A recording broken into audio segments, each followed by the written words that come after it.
Welcome to Belladonna, a dark gothic tale of mystery, death, and way too many rich people with emotional damage. If you've ever wondered what would happen if Bridgerton got possessed by the Grim Reaper, well, congratulations, this is it. Before we continue with the story, making our videos takes plenty of caffeine, chaos, and too many snacks, but we love every moment of it. If you enjoy our unhinged humor and dramatic recaps, please like, subscribe, and comment. It helps us keep creating more ridiculous, story-driven chaos and tells YouTube we exist. Stick around, join the madness, and help this little corner of the internet grow. Now, back to the story. So, meet Signa Farrow, our star of eternal bad luck and questionable life choices. Her parents? Dead. Every guardian after them? Also dead. Honestly, at this point it's less tragic backstory and more walking red flag for foster care. If there were a contest for most likely to outlive everyone who ever raised you, Signa would win by a landslide. See, Death and Signa have a thing. Not in the normal, oh no, she's dying kind of way. More like, he keeps showing up to her near-death experiences like it's a romantic hobby. Every time she should die, Death goes, not yet, babe. So, yeah, it's complicated. After surviving more funerals than birthdays, Signa is sent to live with her last surviving relatives, the Hawthornes, at their beautiful, totally not haunted estate called Thorn Grove. You know, the kind of place where every hallway whispers secrets and everyone looks like they're hiding something. Because they are.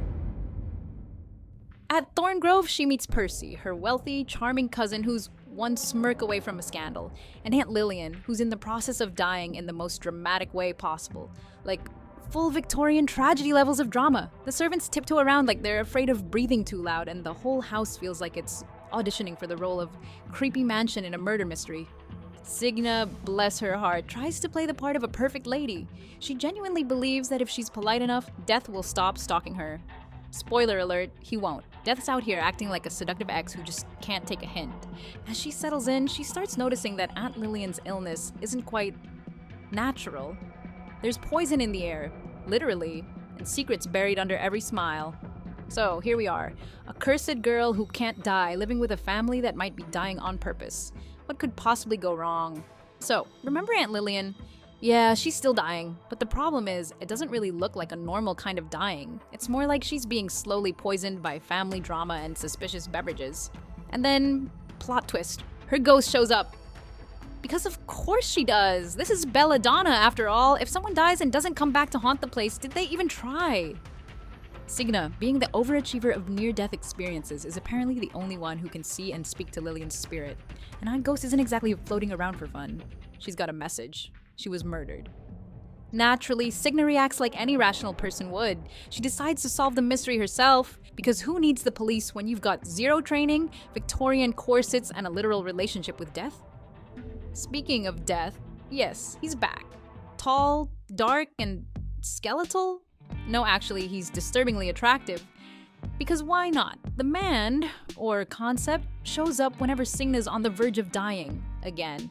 And instead of reaping her soul like a normal reaper, he flirts. Aggressively. He calls her little bird, he whispers ominous compliments, and he helps her unlock her own weird powers. Because, apparently, she's got a piece of his magic inside her.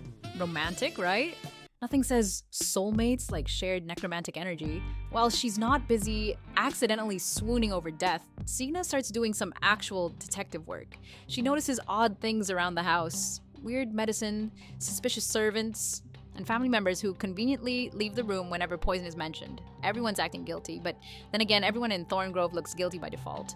Meanwhile, her cousin Blythe, the only person in the house who doesn't seem completely cursed, starts to fall mysteriously ill too, which really helps narrow down the suspect list to basically everyone. So now Signa's balancing her time between learning to control her spooky powers, getting ghostly clues from Lillian, and pretending that flirting with Death isn't the single weirdest thing happening in her life.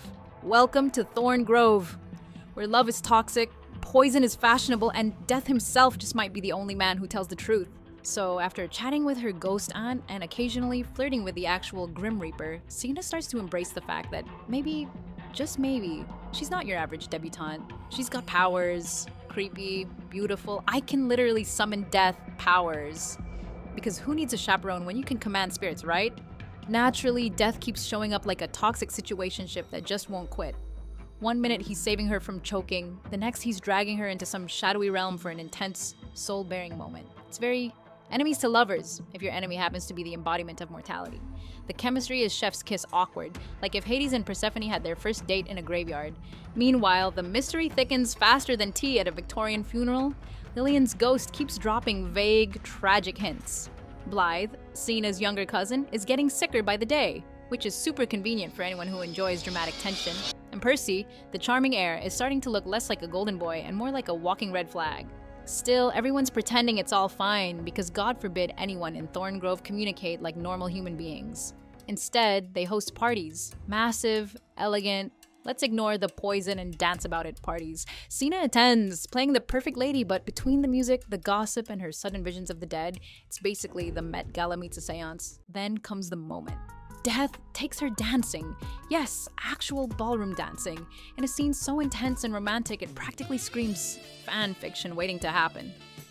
It's haunting, it's seductive, and also wildly inconvenient because she's supposed to be solving a murder, not falling for the murderer's cosmic coworker. Through it all, Signa starts realizing something big. Death isn't her enemy. He's trying to help her uncover the truth about Lillian, about the poison, and about herself. Turns out, her power isn't a curse. It's a connection to the afterlife, to truth. And maybe to the one person or entity who actually sees her for who she is. So, yeah, Signa's life has officially become a mix of CSI Ghost Edition and Pride and Prejudice with a body count. And she's just getting started. At this point, Signa has fully embraced her part-time job as a ghost whispering detective. She's been chatting with death, sneaking around Thorn Grove, and doing more investigating than any proper Victorian lady should. Especially one who keeps fainting dramatically whenever her supernatural boyfriend shows up. Lillian's ghost continues to haunt her, because haunting apparently counts as family bonding now, dropping frustratingly vague hints about who killed her. Signa pieces together clues, strange herbs, suspicious medicine, and servants who clearly know something but would rather die than spill it. Which, given this family's track record, might actually happen. Meanwhile, Blythe's condition keeps deteriorating and Signa is desperate to save her. She's convinced the same poison that killed Lillian is being used again. The tension in the house could slice glass. Percy's acting weird, charming one moment, shifty the next, and the staff seem to think pretending nothing's wrong will make the murder mystery go away. Spoiler, it doesn't. And because this story can't resist a dramatic backdrop, there's another party. Because nothing says, "my family's cursed," like hosting an elegant ball while someone upstairs is coughing up their soul. Signa attends in full glam, torn between blending in and confronting the truth. She uses her growing powers, slipping between life and death, to search for answers. Of course, death is never far behind. He keeps showing up in those swoon-worthy, shadow-soaked moments to remind her that she's not alone, and to deliver a few flirty lines that make readers collectively lose composure. Their connection is growing stronger and dangerously personal. He teaches her to embrace her link to the afterlife, to use it rather than fear it. It's all very romantic self-discovery, except with more corpses. As Signa digs deeper, secrets start pouring out. Affairs, betrayals, lies. Thorn Grove's entire history could fill an episode of Keeping Up with the Hawthornes. Everyone's motives start to look deadly, and the truth feels closer than ever. But don't get comfortable, because the final answers? Yeah, they're about to hurt. Signa's had enough? She's done playing polite Victorian detective while everyone around her collapses like extras in a period drama. She's pieced together the clues, the poison, the medicine, the conveniently timed illnesses, and she's ready to expose the truth. But first, you guessed it, another near-death experience, courtesy of her favorite undead suitor. Death shows up once more, looking unfairly attractive for a supernatural being who's supposed to be terrifying. He helps Signa push her powers to the limit, letting her fully cross into his realm. A place that's beautiful, eerie, and about as cozy as a haunted cathedral. It's there she finally understands that her connection to him isn't a curse. It's who she is. She belongs to both life and death. And yes, in case you were wondering, the sexual tension is practically a third character at this point. Armed with this new clarity and a very dramatic sense of timing, Signa returns to the land of the living to confront the real killer. Turns out, Aunt Lillian wasn't the victim of a tragic illness. She was murdered by someone much closer to home. Percy poisoned her. Why? Because of greed, pride, and all the usual upper-class nonsense. You know, typical family values. But wait. Plot twist number 2! The poison that nearly killed Blythe? Also part of his handiwork. He tried to silence anyone who could uncover his secret. Classy. In true gothic fashion, everything unravels spectacularly. There's confrontation, chaos, and enough emotional intensity to power 3 Netflix adaptations. Signa uses her powers to protect Blythe and expose Percy's crimes, finally breaking the curse that's been rotting Thorn Grove from within. And through it all, death is there. watching, waiting, proud. When Signa stands between life and the afterlife, she finally accepts him. Not as an enemy, but as an ally. Maybe even something more. And then, because Adalyn Grace knows how to leave readers feral, he kisses her.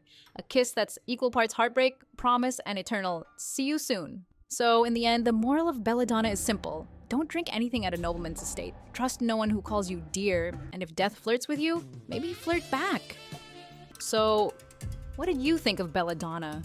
A tale of love, poison, and emotional damage so elegant it practically wears a corset.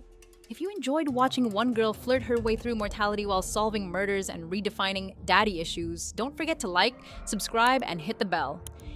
And hey, if you thought this story wrapped up neatly, adorable, because just wait until Foxglove, where everything gets even more unhinged, more secrets, more heartbreak, and yes, more death.